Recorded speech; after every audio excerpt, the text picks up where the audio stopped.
காயிதே மில்லத் நகர், ஸ்டாலின் நகர் ஆகிய 3 பகுதிகளில் வீடுகளை அப்புறப்படுத்தும் வேகத்தின் அதிகாரிகள் செயல்பட்டு வருகின்றனர்.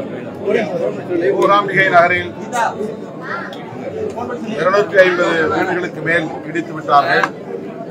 இப்போது ஸ்டாலின் நகர் மற்றும் காயிதே மில்லத் நகர் ஆகிய 2 பகுதிகளிலும் வீடுகளை அப்புறப்படுத்துகிற முயற்சியில் கவலை அளிக்கிறது. இப்போது காயிதே மில்லத் பகுதியில் உள்ள குடிமக்களை சந்தித்தோம். 3-4 தலைமுறைகளாக இந்த பகுதியிலே அந்த மக்கள் குடியிருந்து வருகிறார்கள்.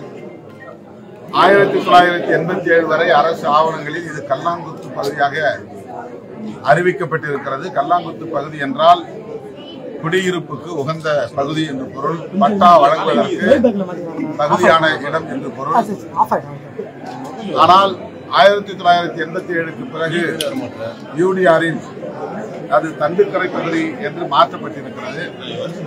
ஆவணத்தில் இது எப்படி நிகழ்ந்தது என்பது தெரியவில்லை. இதை காரணம் காட்டி உயர்நீதிமன்றம் தீர்ப்பளித்திருப்பது அதிர்ச்சி அளிக்கிறது. கிட்டத்தட்ட ஆற்றிலிருந்து 200 அடி தள்ளி இந்த குடியிருப்புகள் அமைந்துள்ளன.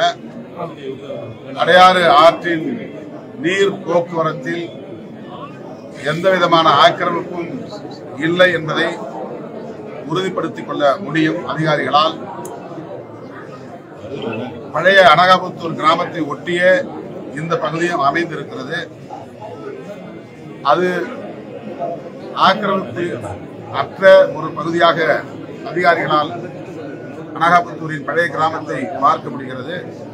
ஆனால் சர்வே எண் 235, 37 ஆகிய இந்த பகுதிகளை அவ்வாறு அணுகாமல் உயர்நீதிமன்றம் இவ்வாறு சொல்லிவிட்டது என்ற ஒரு காரணத்தை காட்டி இடிக்க முற்படுவது ஏற்புடையதல்ல. இதனால் இந்த குடியிருப்புகளால் எந்த பாதிப்பும் அடையாறு ஆற்றின் போக்கிலே இல்லை என்பதுதான் உண்மை. இந்த உண்மை நிலையை எடுத்துரைப்பதற்கு தலைமைச் செயலாளரை சந்திக்க நாங்கள் தலைமைச் செயலகம் செல்லுகிறோம். இன்னும் அரை மணி நேரத்தில் அவரை சந்திப்பதற்கு அனுமதி பெற்றிருக்கிறோம். தலைமைச் செயலாளரை சந்தித்து இந்த விவரங்களை எடுத்துக் கூறி இந்த பகுதிகளில் இருந்து மக்களை அப்புறப்படுத்தக்கூடாது என்று வலியுறுத்தி இருக்கிறோம்.